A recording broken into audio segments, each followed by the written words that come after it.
National highway 65 పక్కన ఉన్న మహాత్మా గాంధీ గుడి దగ్గరికి వచ్చేసాము.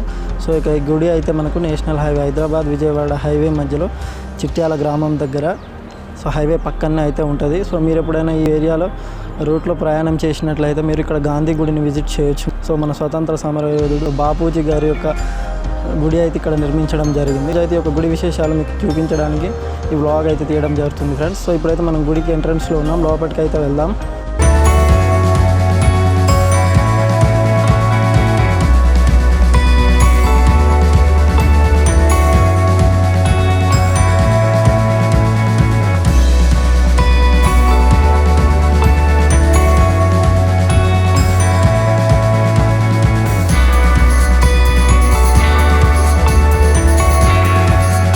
ఈరోజు అయితే మనం గాంధీ గుడి దగ్గర ఉన్నాము. అసలు మనకి దేశంలోనే ఎక్కడ చూసుండారు గాంధీ గుడి. సో ఇదైతే మనకి విజయవాడ హైదరాబాద్ హైవే పక్కన చిట్యాల గ్రామం దగ్గర ఉండడం జరిగింది. మీరు ఎప్పుడైనా ఇక్కడ నుండి ప్రయాణం చేసినట్లయితే ఇక్కడ విజిట్ చేయొచ్చు గుడిని. సో ఇక్కడ మనం అయితే అర్చకులతో మాట్లాడి చూద్దాం గుడి యొక్క విశేషాల గురించి. ఇక్కడ మహాత్మా గాంధీ గుడి 2012లో భూమి పూజ చేశారు. 2014లో పూర్తి నిర్మాణం చేశారు. నల్లరాతి శిలా విగ్రహం యంత్ర ప్రతిష్టాపన చేశారు. మహాత్మా చారిటబుల్ ట్రస్ట్ నర్సరావుపేట వాళ్ళు కట్టించారు. మహాత్మునిలో దైవ స్వరూపంగా భావించి మహాత్ముని కట్టించారు. అయితే ఇక్కడ విశేషం ఏంటంటే ఆయన దర్శనంతో పాటు ఆయన పుట్టిన ఇల్లు, సబర్మతాశ్రమం, రాజ్ఘాటు ఇవన్నీ మట్టి తెచ్చారు. అలాగే కొన్ని పుణ్యక్షేత్రాల నుంచి తెచ్చారు. తెచ్చి వివిధ పిల్లర్స్కు గాజు పెట్టెలలో భద్రపరిచారు. అలాగే వెనుక వైపు మత గ్రంథాలు ఉన్నాయి. ముందు ధర్మచక్రం మధ్య నుండి గాంధీ దర్శనం చేసుకుంటారు. కుడివైపు నవగ్రహ మండపం ఉంది, ఎడమవైపు పంచభూత విగ్రహాలు ఎక్కడ కూడా మనకు దర్శనం ఇవ్వవు.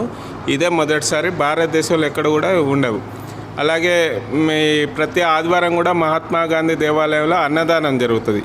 మహాత్మా గాంధీ తల్లిగారైనటువంటి పుత్లీబాయి పేరు మీద ప్రతి ఆదివారం కూడా అన్నదానం జరుగుతుంది. కాబట్టి భక్తులు కూడా విరివిగా వస్తుంటారు. మహాత్ముని కూడా దైవ స్వరూపంగా భావించి కొలిచి వెళ్తుంటారు. ఇంకా విశేషం ఏంటంటే ఇక్కడికి వచ్చిన వాళ్ళు మళ్ళీ రావడం కూడా జరుగుతుంది. కాబట్టి మనం ఇక్కడికి వస్తే శాంతి, సౌభాగ్యం, శాంతిగా ఉన్నాం, సంతోషంగా ఉన్నాం, ప్రశాంతంగా ఉన్నాం అనే భావనతోని భక్తులు అనేక మంది ఇక్కడికి మళ్ళీ వచ్చిన భక్తులు కూడా అనేక మంది ఉన్నారు అన్నట్టు. ఇవి గాంధీ గుడి యొక్క విశేషాలు. ఓకే, చూశారు కదా. సో ఇక్కడ అయితే అర్చకులు ఏం చెప్తున్నారంటే వివిధ పుణ్యక్షేత్రాల నుండి మట్టి తీసుకురావడం జరిగిందని చెప్తున్నారు. చూడొచ్చు అక్కడ మీరు మట్టి అయితే మనం కనిపిస్తుంది, అక్కడ గాజుపెట్టెలో భద్రపరచడం జరిగింది. అయితే మన మహాత్ముడు అయితే మనకి ఫ్రీడమ్ ఫైటర్, ఆయన యొక్క సిద్ధాంతాలు ఏంటంటే అహింస. కాబట్టి ఇక్కడికి వచ్చిన వాళ్ళు, గుడికి వచ్చిన వాళ్ళు కొంత అయితే ప్రశాంతమైన వాతావరణాన్ని కోరుకునే వాళ్ళు ఎక్కువగా ఇష్టపడుతుంటారు. సో అలా అయితే మనకు గాంధీ గారికి భక్తులు అయితే మ్యాక్సిమం ఇక్కడికి ఎక్కువ మంది వస్తున్నారు. చూడొచ్చు ఒక ధ్వని అనేది మనకు ఇక్కడ వస్తుంది, ఓంకార ధ్వని అన్నమాట. ఇది ఓంకార ధ్వని గంట అంటారు దీన్ని. గాంధీ గారు అంటేనే అహింస కాబట్టి మనకి ఇక్కడ ధర్మచక్రం అయితే మెయిన్గా హైలైట్ చేసి చూపిస్తున్నారు. చూడండి, మనం శివాలయానికి వెళ్తే ఒక నందీశ్వరుని కొమ్ములో నుండి ఎలా చూస్తామో, సో ఇక్కడైతే మనం ధర్మచక్రంలో నుండి గాంధీ మహాత్ముని అయితే చూడొచ్చు. ఇక్కడ మనం ధర్మచక్రం మధ్యలో నుండి సో గాంధీ గారు అయితే ఇక్కడ కూర్చొని ఉన్నారు చూడండి.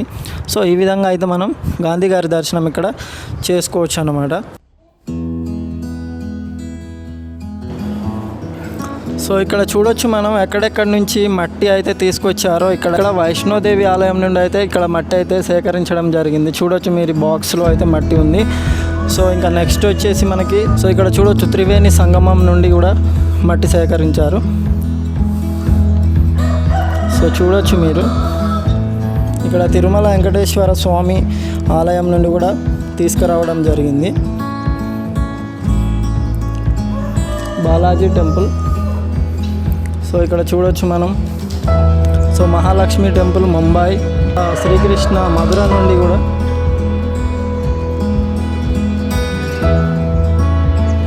సో ఇక్కడ మధుర మీనాక్షి టెంపుల్ నుండి, ముంబాదేవి ముంబై నుండి, రామేశ్వరం నుండి కూడా మట్టి అయితే తీసుకురావడం జరిగింది. ఇక్కడ పూరి జగన్నాథ్ వెర్సా నుండి, ఇక్కడ సిద్ధి వినాయక్ చూడొచ్చు. ఇక్కడ మనకి ఇక్కడ కొన్ని అయితే గ్రంథాలు కూడా ఉన్నాయి మనకి, జీనవాణి. సో ఇక్కడ పవిత్ర ఖురాన్ చూడొచ్చు. ఖురాన్, ఇక్కడ పరిశుద్ధ గ్రంథము బైబిల్. తర్వాత ఇక్కడ సత్యశోధన ఆత్మకథ అని ఒక గ్రంథం ఉంది. సో ఇక్కడ మనకి భగవద్గీత కూడా ఉంది. తర్వాత ఇక్కడ గురు గ్రంథ్ సాహిబ్ కూడా ఉంది. అంటే అన్ని రకాల గ్రంథాలు కూడా ఇక్కడ మనకి చూడొచ్చు మీరు. చూడండి, ఇంకా కేదార్నాథ్ నుండి తెచ్చిన మట్టి. సో రిషికేష్, హరిద్వార్, సో కామాఖ్యాదేవి గుహాతి నుండి. ఇది గాంధీ మార్చ్. సో దర్గా హాజీ అలీ, దక్షిణేశ్వర్ కాళీ తాండవ స్థితి, బోధ్ గయా నుండి. ఇది బద్రీనాథ్ నుండి కూడా మట్టి తీసుకొచ్చారు. అంటే అన్ని టెంపుల్స్, ఫేమస్ టెంపుల్స్ అన్నిటి నుండి మనకు మట్టి అనేది తీసుకురావడం జరిగిందనమాట. ఇక్కడ చూడండి, అనంత పద్మనాభ స్వామి ఆలయం నుండి కూడా మట్టి తీసుకొచ్చారు. సో చూడొచ్చు మీరు అక్కడ. సో ఎంట్రన్స్ ఎలా ఉందో, హైవేకి లోపలికి ఉంటుంది అన్నమాట.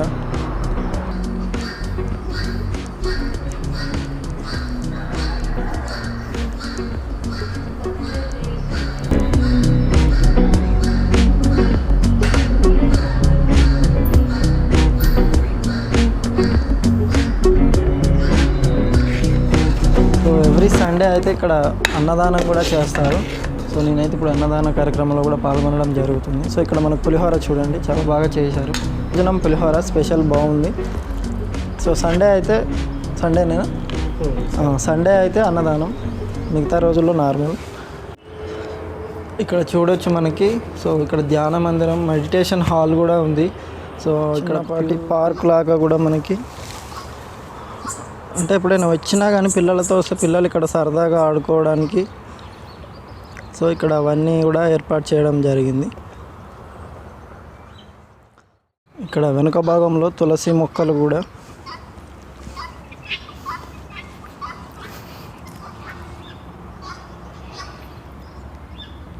చూడొచ్చు, ఇక్కడ రకరకాల తులసి మొక్కలు అయితే పెట్టడం జరిగింది.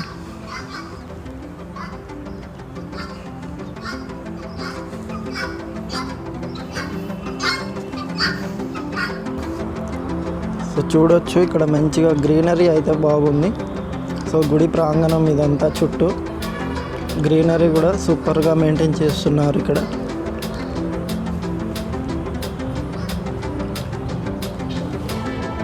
నవగ్రహాలు కూడా పెట్టేశారు మనకి.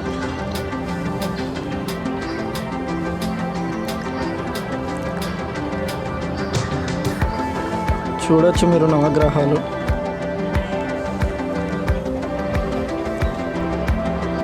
పంచభూతాలు కూడా ఉంచారు చూడండి.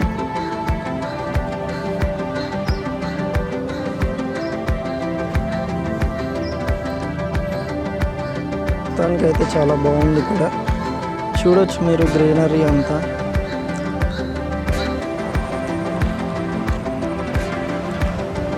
సో ఇక్కడ చూడొచ్చు మీరు, ఇక్కడ ఇవన్నీ రావి చెట్టుకి ముడుపులు అయితే కట్టడం జరిగింది. మన కోరికలు ఏవైనా ఉంటే ఇక్కడ రావి చెట్టుకు అయితే ముడుపులు కట్టేశారు. సో నాకు కూడా ఒక ముడుపు అయితే ఇవ్వడం జరిగింది. నేను కూడా ఇక్కడ కడతాను.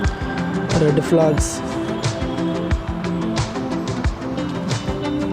సో ఇక్కడ నుంచి చూడొచ్చు మీరు గుడి ఒకసారి.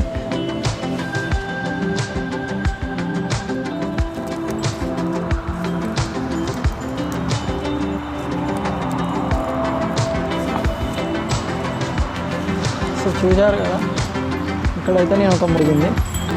సో చూడొచ్చు ఇక్కడ మీరు హైవే, ఇది national highway, Vijayawada Hyderabad highway. ఇది చిట్యాల గ్రామం. సో ఇక్కడ మనకు హైవేకి ఆనుకొని గాంధీ టెంపుల్ అయితే ఉండడం జరిగింది చూడండి.